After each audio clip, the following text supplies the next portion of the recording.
right, what's going on, you guys? Nick here with Nick Strength and Power. I've got a couple of interesting stories for you guys today. Now that we're getting into the new year, 2022, it looks like the new bodybuilding season is really starting to kick into full gear now that we're seeing physique updates and 8-week out updates from a lot of the competitors in the Arnold. It felt like we were in a little bit of a dry spell after the Olympia. We weren't really seeing much of anything. Pretty boring time in bodybuilding between the Olympia and the Arnold, but now we're seeing these 8-week out updates for the Arnold, and things are starting to get a little bit more serious. In particular, Brett Wilkin, a guy that we've talked about before. He was second to Hunter Labrada at the Chicago Pro. He's coached by Matt Jansen, who is probably one of the arguably most successful coaches of 2021. I mean, Matt is the same guy that coaches Nick Walker, Sean Clarita. He turned a couple guys pro this year. And now he's working with Brett Wilkin, who, as you guys can see, this is Brett's physique update, but Matt also posted a physique update. And that's the one I want to talk about more, the front double bicep here, along with the front relaxed, showing off the structure that Brett has. And that's one of the things that I think impressed a lot of people at the Chicago Pro when he went up against Hunter Labrada. And like I said, some people were even making the argument that he should have beaten Hunter. And for that reason, I feel like he's a dark horse in this lineup, because even though he didn't win a show as a pro yet, he took a very close second to a guy in Hunter Labrada who just took fourth at the Olympia. So I think he's a guy that is a real sleeper in this lineup. I think he's going to be a guy that potentially ends up in the first call-out. His conditioning was fantastic in Chicago, but more so in these updates, you can kind of see the structure that he's got. It's really the structure that we look for. Aesthetic, good V-taper, small waist, really well equally proportioned. And he's working with the guy, Matt Jansen, that brought probably the biggest freak of last year, the biggest freak newcomer, Nick Walker, in the best shape of his life to win the Arnold, to win the New York Pro, to be top 5 at the Arnold or at the Olympia. So if Matt is able to work some similar magic on Brett Wilkin, I think we're going to have a very dangerous competitor at the Arnold Classic. And I want to keep refreshing that name in your guys' memory because, like I said, he hasn't won a show. So for that reason, I feel like his name's not going to come up as much in people's predictions and people's videos. It's not going to come up as much in conversation as potential first call-out guys, but I think it is a possibility. Now, speaking of the Arnold Classic, let's kind of transition over to the Arnold Amateur. A guy that we're all looking forward to seeing compete there is going to be Andrew Jack, notorious training partner of Larry Wheels. He's been posting a lot of physique updates lately, channeling his inner Juji Mufu in his latest post, doing the splits and hitting a front double bicep. But yeah, like I said, he's competing in the Arnold Classic Amateur. He's going to be going for a pro card there, and I think a lot of eyes are going to be on that amateur show just to see what he's going to be able to do in that lineup. And I think that could really be a big story of 2022 and of the next year or so in general, because with the Arnold Classic Amateur, not only do you turn pro if you win it, but you automatically get an invitation to the following year's Arnold Classic. So we've talked about all these rapid rises to success that we've seen lately in the IFBB, these young guys turning pro, placing really well or winning shows or placing highly at the Olympia, getting to the Olympia. We're seeing that a lot more than ever now. And Andrew Jack could be a case where he turns pro, wins the Arnold Amateur, really big show to turn pro at, immediately qualifies for the next year's Arnold. He's in that Arnold lineup, and he could do really well at his first Arnold ever and make a really big statement just immediately upon turning pro. We talked about Carlos Thomas Jr. and Nick Walker both way before they turned pro on the channel. They went on to have meteoric rises to popularity, more so Nick Walker than Carlos because he hasn't competed as a pro yet, but I'm pretty sure most of the industry was talking about Carlos after he won the overall at Nationals because he was really impressive there. And I'm seeing that same potential and that same quality in Andrew Jack, and I really think we could see a very similar situation with him in just 8 weeks. I mean, he's 8 weeks out too from the Arnold Classic Amateurs. I think we could see the same thing happen with Andrew. And like I said, I mean, look how quickly it happened with Nick. I can specifically remember when we're making videos about Nick on this channel, he had less than 50,000 followers on Instagram, and now he's a household name. I mean, everybody in bodybuilding knows who Nick Walker is. And Andrew Jack is already starting out with this, he's got this affiliation with Larry Wheels. He's already got hundreds of thousands of followers. He's already got a crazy wow factor freak physique. So if he does turn pro and then immediately start placing well, he could be a massive star immediately. And I'm not saying that having a following would necessarily give him better placings as a pro, but it certainly is a big puzzle piece of having a successful pro career from a financial aspect. The sponsors, the people that promote shows that have, guest posers, they're going to want the guy with the big following, and that's what I'm saying. Andrew Jack could he could land a major sponsor, he could land a bunch of guest posings and appearances and expos and all that good stuff right off the bat if he turns pro, because he's already got the following behind him. And honestly, I think Andrew, he's the next one. I think he's next up.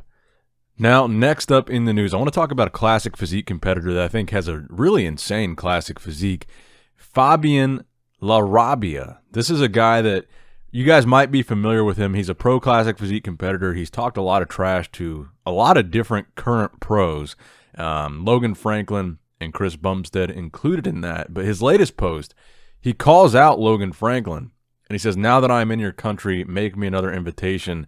I am waiting for you." They had beef a little while ago. I think it was back, was it after the Arnold? It was somewhere in that time frame. But I was looking at his latest physique update in this post where he calls out Logan Franklin. He's showing off his back there. But if you go to the last picture, the front double bicep, I think he really does have pretty wacky classic proportions. Crazy, crazy small waist. Assuming nothing is photoshopped here. Gigantic arms. Crazy lat flare from the front.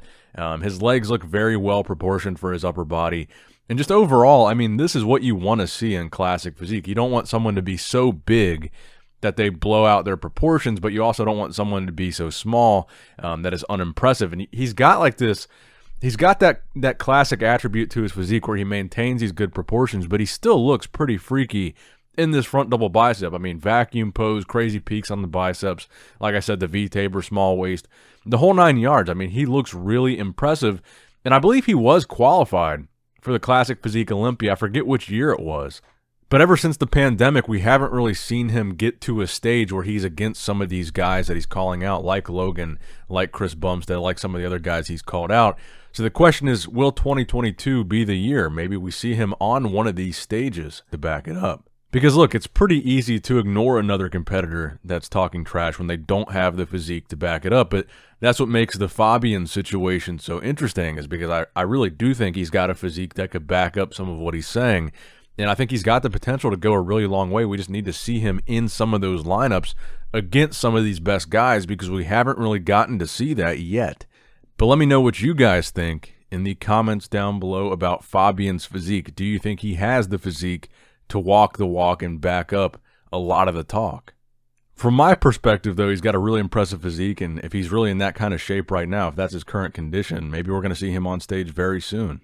And the final story that I wanted to touch on today, I guess this kind of involves the overarching theme of strength sports and fitness, but this one relates to CrossFit, actually. So CrossFit, as an organization, has undergone a lot of changes in the past couple of years. Most recently was Greg Glassman, the CEO, resigning like a year ago or something like that over a bunch of controversial stuff. But recently, the CrossFit Games founder, Dave Castro, was fired. And this was kind of a big deal in the CrossFit world because CrossFit Games is coming up here in just a few weeks, really. So this comes after five-time champion Matt Frazier was on JRE earlier this year, and he was talking about just how shady he thinks Dave Castro is. Dave Castro, the founder of CrossFit Games. So this is the statement that CrossFit put out after firing Dave Castro. They say Dave Castro is the founder of the CrossFit Games. His contributions and creativity have inspired many to bring CrossFit into their lives, challenge their limits. He set a historic tone for the sport of fitness, and his innovations are woven into the fabric of CrossFit training, the art of programming. In the CrossFit affiliate community, we understand and acknowledge that the change is difficult, and this will be an emotional time for many. We are listening to both our internal teams and the community.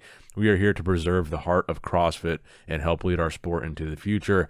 Thank you, Dave. And Dave simply tweeted out, I wonder if they are still going to use my open workouts, because he is responsible and credited for many of the CrossFit workouts used to this day. So this one is a little bit outside of my area of expertise, but I think it definitely falls within the strength sports aspect of some of the stuff that we cover on this channel. I think there is something there because he was fired by the new CEO that replaced the previous CEO that resigned. And there was no real official reason that I saw for letting Dave Castro go. So it makes it interesting, especially after watching some of the clips from the Joe Rogan episode where the Matt Frazier CrossFit Games five-time champion had a lot of negative things to say about this Dave Castro guy. And I've had a lot of you guys message me that maybe own a CrossFit gym or participate in CrossFit, a lot of people wanted Dave back, and they think this is kind of the downfall of CrossFit, getting rid of him, starting with getting rid of the original CEO. So let me know what you guys think in the comment section below, and if you guys have more insight into what's going on behind the scenes at CrossFit, let me know in the comments below. A lot of people seem to think that,